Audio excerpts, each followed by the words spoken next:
So welcome everyone, and I'm really happy that you're all here and we made this happen somehow. I'm just going to get right into it. And so yesterday when I wrote this post, there are things that make you and me up as a human being that just cannot be contained in a degree or a rank or an education or a clinical protocol or even a large language model, no matter what AI tells you about it. I put this post up as an introduction to this event, and Jack, my partner, who couldn't be here, said, "You made a typo in there." I said, "What's a typo?" And he said, you wrote the word make, and it should be the word wake. And I realized that it was a much more profound meaning if I said, there are things that wake you and me up as a human being that just cannot be contained in a degree or a rank, or an education, or a clinical protocol, or even a large language model. And one of those things that wake you up is Ibogaine. And it's not just the Ibogaine, it's you as a human being. It's a spirit in you connecting to the spirit in Ibogaine, and the spirit, whatever you call it, however you see that. And so that's the conversation I'm hoping you can have today, is a conversation about the meeting place of the medical and the metaphysical, the spiritual and the scientific. And you know, the science conversation is out there. It dominates the space. But the metaphysical conversation has not been had to any degree of profundity as yet. And the truth is, Ibogaine is like a master plan sacrament. And it wakes you up. It wakes you up in degrees, or it wakes you up right away, or it wakes you up over years. And it's not the only entheogen that does that. There are other entheogens that do that. But the conversation about metaphysics is really, I think, the tipping point of what's going to take this into another dimension of understanding and movement. So in the world of business, Deborah Mash told me this, Ibogaine is called a depreciated asset. Think about that. What an insult to a master plan sacrament to call it a depreciated asset. And why is it a depreciated asset? It's so because you can't profit from it as a plant medicine. You really can't make the kind of profits that pharmaceuticals make when they isolate the molecules and patent them. And so that's why Ibogaine is depreciated. That's why Ibogaine remains scheduled, because Ibogaine can disrupt a $35 billion addiction industry that currently exists. And the stakeholders in the industry are huge, very powerful. And so the way I've thought about it is that if you want to counter that situation anyway, if you want to create something different, you want to create a world where Ibogaine is not under the shadow of illegality, other medicines, you have to create a movement of equal and opposite strength going in the other direction. So I think of this as a counterculture, you know, and you have to do it from a high spiritual point of view. You have to be evolved enough to understand what it is to be a human being, what it is to be awake, what it is to alter your consciousness and evolve as a human being, and how to heal. There's so many dimensions to it, as we all know, and as we're going to probably hear in the course of today. But the other thing that happens when you isolate the molecules is you reduce the effect of something. Ibogaine is a synergistic plant medicine. It's evolved over millions of years to be something powerful. And when you isolate just the molecules, you're reducing it. You're reducing the effect of it. And so this is the condition that we find ourselves in right now with Ibogaine. This is the world of Ibogaine. You know, in terms of it reaching the masses, reaching more people than the handful of thousands of people, the handful of people, this is the world we find ourselves in, and this is the world we have to find a way through in order to have Ibogaine reach a lot of people. And the reason we wanted to reach a lot of people is because one person is dying every 10 minutes of addiction, even now, as we speak, someone's dying of addiction. So, you know, I look at the efforts of like Brian Hubbard and the Texas Initiative. Everyone's so jubilant about it and happy about it. However, we already know that Ibogaine works. People have known that it works since 1962. And so what we're looking at, not on the part of Brian Hubbard, I'm sure he's very sincere and earnest, and the people who are working with him they want to make a difference, we all do.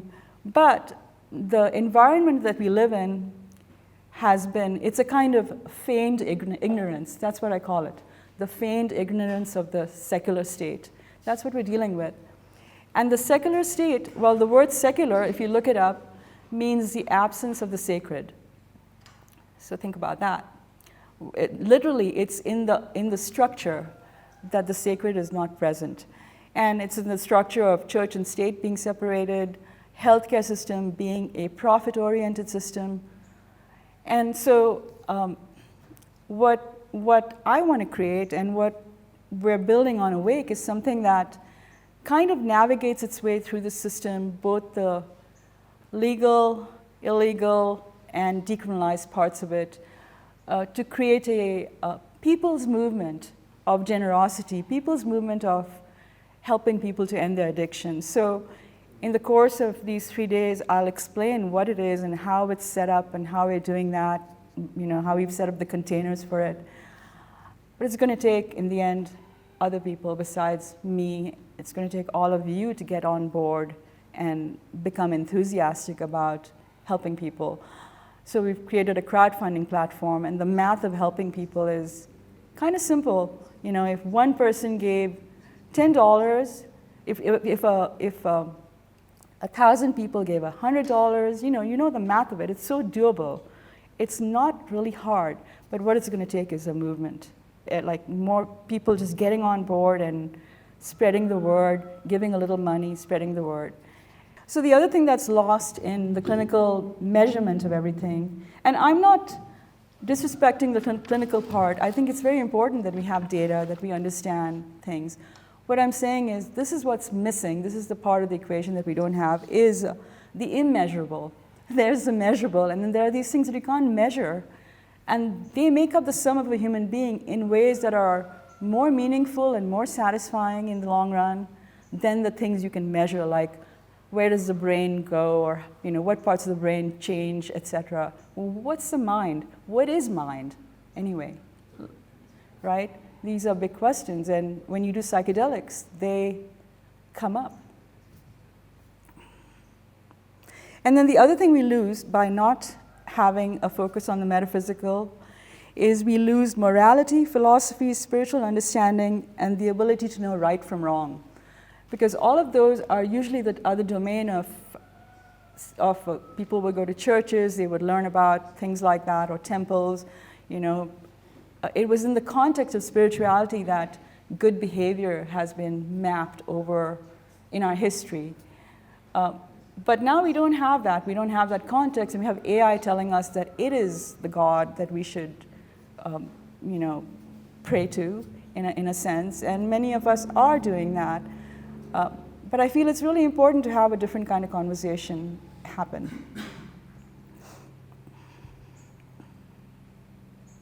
So somebody was saying yesterday that if you don't bring happiness to, if you're facilitating a journey or something, if you don't bring happiness, what do you have? And I think you said that. And that's a really good point, if you don't bring happiness. And I feel like happiness is ecstatic consciousness. And so years before psychedelics came into my life, I had a awakening that happened when I went to a workshop, and I did a fire walk, and it was a metaphysical teacher named Stuart Wilde, and we did a bunch of things. But at the end of that, I had this blue electric energy going through me. I could see it, and I was in an ecstatic state of consciousness. And that stayed with me for 3 weeks. It was like MDMA without the jaws. Right? So it lasted for 3 weeks, and during those 3 weeks, I made some huge changes in my life. I ended 2 significant relationships, business and personal, because I saw that that's what I needed to do, and it was a lot of, difficult, quote-unquote, emotions. But what I found was that I was This ecstatic state was behind it, and it was unconcerned. It was not conditional. And I also I knew it at the time, that that was our natural state, and we've lost it. We've lost it because we don't have access to these alchemical medicines. We've lost it because, and by not having access, we haven't had access for a long time. You know, you could literally say it was from the time of Adam and Eve and the forbidden fruit. And the reasons are many. We could go into a conversation about the reasons. But because we haven't had that access, we have become demoralized as a culture in so many ways. You know, there's so many things going on. We haven't been able to evolve as a culture. And so we need that access because otherwise we're going to fall apart as a species. So, but what that non-psychedelic awakening taught me, apart from giving me this confidence that it's something that we have access to just in our bodies without the serotonin or anything, without a alchemical boost, we have access to it. After 3 weeks, that went away, and I was kind of plunged into a void. And so in order to get it back, and once you've tasted that state of consciousness, you want it. You want to be back there, as many of you know.